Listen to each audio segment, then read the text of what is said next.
Good evening, everyone, or wherever you are. Have a great day. It could be in the morning.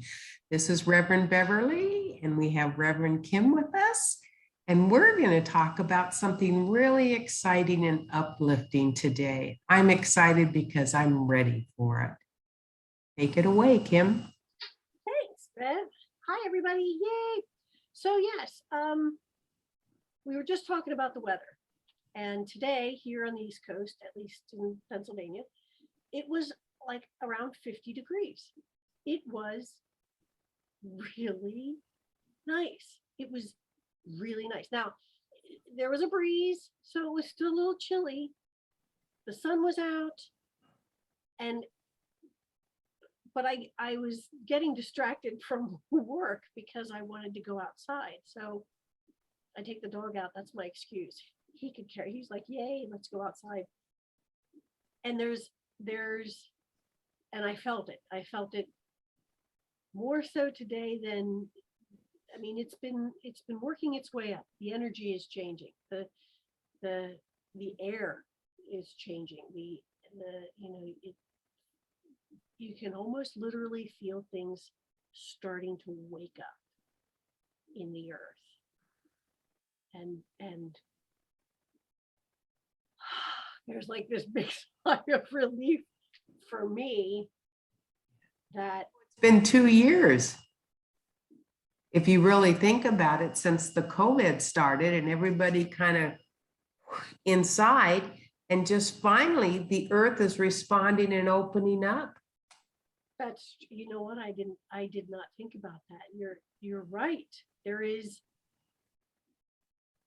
almost a collective sigh of relief. Yes. And I know that the seasons are starting to change as well, which is nice. I mean, I can feel that energy starting to move again, and it just felt really good to be outside and just take a deep breath of fresh air, and it was, it was nice. It wasn't like I was freezing my lungs by breathing. But yeah, it felt, and that, I guess you're right. That kind of energy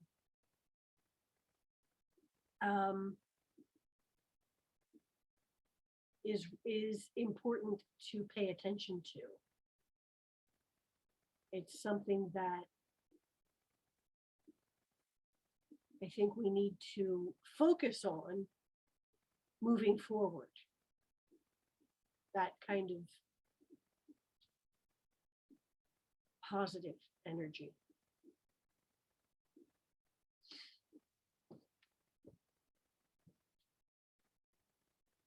So we've got, you're muted. We've got skittering feet. I muted as she came in. Oh, that's okay. That's all right. But it's exactly, it's like rebirth. And this is a thing we were talking about, the spiritual rebirth, which was an unusual topic on Sunday Morning Grace. But we can see it within the world. We can see it within the earth. We can see Mother Earth waking up and sending all this beautiful energy up. And being as attuned that we are, we're feeling it. And it's like, it's taking a heavy weight off our back. And we have something to move forward with now and show others how to feel this and expand with it. There was somebody that had just said in one of my classes that if you heal yourself, you'll heal others. And yeah, right. I'm working on healing myself. How do I heal somebody else? You don't have to do anything. It just takes care of itself. Nature healed itself during this downtime. There weren't as many cars. There weren't as many people. People weren't destructive, and it got to heal. So now it's ready to bring forth all the good it has been stirring up underneath and creating. And we're here to just push it forward to everybody else. Oh, I love that. I love that. I love that. Well, and because we were talking about also about, I guess, like you said, healing ourselves and paying attention to our bodies and what they're telling us. And it was nice that it was so nice outside. And I was not about to remove my shoes just yet. 50, I'd wait. Not quite there. And I thought about that. I thought, yes, putting your feet on the earth, because like I said, we do not getting into this, like, I don't know, health thing. We don't pay attention to our feet. I try to be more mindful because I have, such problems with my feet. So I try to be more mindful of taking care of my feet. And because I work for a podiatrist, the reports I'm doing, all these people coming in, they have, such trouble with their feet. They, and it's interesting. That was the other thing I wanted to tell you. It's interesting to hear the generation difference. Like the elderly, they're kind of, oh, well, this is the way it's always been. I'm just going to deal with it. And that's where it is. And then there are younger that are like, oh, I have this problem and I really want to take care of this before something worse happens. So it's interesting to see that variation in age difference. What I see about what you're saying, I grew up and I had bunions. Mhm. I didn't care. I wanted to wear what everybody else was wearing on their feet, never paying any attention. Well, it got so bad that it broke my toes. So I had surgery. And from then on, it made me realize we're helpless without our feet. Every nerve endings in your foot, it leads to every major organ, just like you said, your heart, your liver, your lungs. And we don't pay any attention to that. Well, like the reflexology, Exactly. I think it's amazing.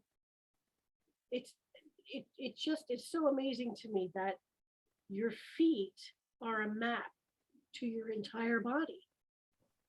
So I had a friend of mine, she would do reflexology, but she would do shiatsu, and she would press right under my ankle joint around the Achilles, and she would press on that. And I'd be like, okay, you have to stop doing that because that really hurts. And she's like, I'm barely I said, it hurts. It might be something wrong with your kidneys. I'm like, I don't care. Stop touching it. Well, that's the same thing with acupuncture. They go in and they take that meridian, which comes from your foot, and they increase the thing. And they keep asking you, how much can you stand? And it gets stronger and stronger. And it releases it, but boy, it hurts while it's healing it. Oh, I know. Well, and it was interesting. It was interesting that she could tell that from my feet. Yeah. It wasn't a matter of I was having symptoms, for whatever. They're all in your feet. So if you're listening to your body, Exactly. you're going to have a better idea of what's going on. And by listening to your body, meaning let's, don't keep throwing the ibuprofen down the throat. Ask your body Something. ask your body what's really going on, because it might not have anything to do with muscles. We're so quick to to throw down a pill, get rid of this pain now, instead of trying to figure out what's actually going on. Yes. And then on the other hand, you've got the people that go to the extreme and go on the internet. And you don't need the internet. You don't need all that garbage on there. What you need to do is stop and listen to yourself. Right. All your answers are right there. Well, right. We were just talking about that. It's like you get on the internet, and honestly, not saying it's a bad thing to do some research, and know yourself. If you're inclined to go to the extreme when you read something like, oh, okay, there's this, so I have to have my leg cut off, don't do the research on the internet. If that's where you go first, Yeah, wait. Get a few more opinions. Exactly. Exactly. And that's where you kind of need to do the check-in with your body, step back, and listen to your body, listen and ask. Not just sit there and like, okay, my feet hurt. I need to do things. Ask. Okay, if your feet hurt, your back hurts, maybe you're not feeling supported in some part of your life. That's exactly right. And you have the Louise Hay book, right? Yes, I do. Okay. Heal yourself. Heal yourself. Yes. I remember I got that from my mother. Oh, really? I did. It was years ago. And I was like, Mom, I was like so excited about this. Look at what she did. She did this, she didn't even have to have surgery. She can. And my mother looked at the book and she was like, oh, that's nice, and put it on. She never opened it. Oh yeah. So now I can't find the book. So Oh, I wish I had the book, because I think Louise Hay definitely, was the forerunner in that, in healing yourself. healing yourself, and affirmations, and listening to your body and checking in with it and finding out what's really going on. It's I was raised Christian Science, which they don't believe in doctors. And my mother became diabetic. So we went to religious science, which is kind of Christian Science, but you use a doctor if you need that extra help. Oh. So I can remember her laying on in her hospital bed, and my aunts praying over her, saying that will heal you. You just have to believe it. And I said, I'm not going to do that. I'm going to find out the who, what, why this is happening. And anything that is wrong with your body, you can trace it back to what caused it. You just have to have the patience, and you have to be honest. You have to be honest. Don't blame anybody else. Go back to yourself, because the answers are there. I'm trying to blame my back on the bed, and it's a brand new bed, but it's not. It's just I have so much going on and no help that I can't go forward. So I'm dealing with it. I'm working on it, but I listened to it, and I didn't go off into the extreme. And I found when you stop to listen to yourself, it's like the stress you didn't know you were carrying, that it's just gotten an everyday occurrence, kind of takes a backward seat and lets you feel. And you forget what it's like to feel without the pressure on your shoulders or your back or your hands or your feet, because we're so busy, busy, busy, busy. And that's what I think these last 2 years gave us the time to see what's really important for our spiritual growth versus what we need for the material world. And no one can make the choice for you. And it's not a wrong choice if you choose you want more materialistic or you want more spiritual. Those are the paths you take. But give yourself the option to see those paths, to understand those paths, and see which one's good for you. That's a good point. That's very good. Well, and I did have to say, getting a new mattress can also create some issues in your body as it's trying to realign. So there is that. And you're also like absolutely correct in that you're not feeling supported. And so I also believe with you that the majority of that is due to you not feeling supported, and you've been Yes. carrying this and worrying about it, and and your body does react. It does. I But love you, that. you made me think of the exercise I did with the tennis ball on the foot. And I can touch the ground. That's no problem. It's just because I stretch every day. But after using the tennis ball, there was no tension. I could easily go down. But then throughout the day, I just go like this, pop, pop, pop, pop, pop. So it's realigning itself. And that's what you just said, that the body, all of us have to realign to what's coming next. And that's what we're doing without realizing it. Just a simple thing, just sitting on your chair when you're working, Kim, put the tennis ball and do those small little things. I have to. And you'll go like that, and all of a sudden you're popping, you feel a little straighter, and it helps. I'll have to give that a try. Thank you. Yeah. Because really, that was beautiful. That was beautiful. I did not consider the expansiveness of that, in that we're realigning for what's coming next. So I love that. Oh my God. Well, and we can sense it. Now I'm excited. Now I'm no longer kind of depressed. I'm excited to go forward and see what's next and where we go. I love that. I love this. This changing season thing for me has always been exciting. I mean, because I can feel that energy starting to shift. And for a long time, I had seasonal affective disorder, so that by the time, like, as soon as the solstice hit and the days started to get shorter, it was almost like a slow downhill spiral for me. It's not as bad anymore, and I've learned to appreciate it and for what it is. Mm-hmm.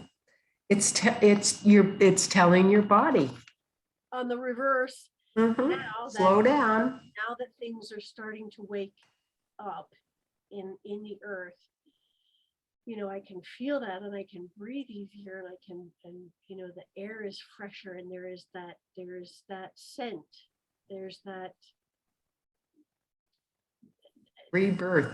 That scent in the air that things are starting to move, and they're starting to awaken, and I love that. I love that feeling. So yeah,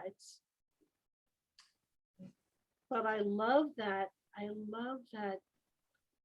What you said as far as preparing for next. I think that's so dead on, and falls into place with listening to our bodies. It's telling you to do. Absolutely. I love that. I do. I think it's time. It's time to really listen and pay attention. And I did some mirror work this morning. Very good. So I'm getting into that as well, which is fun. It's fun. It's a different experience, isn't it? It is. And it's fun, So anyway, my dear, what do you think? I think we're complete and excited for what's next. I love that. It is exciting, isn't it? Yay! So with that, everyone, thank you for joining us. We ask that you be kind to yourself, be gentle with yourself, and know that you are unique in all the universe. There will never be another like you in all of time and space. You are powerful, you are cherished, and you are loved. And without you, the song of the universe would be incomplete. Until next time. Stay.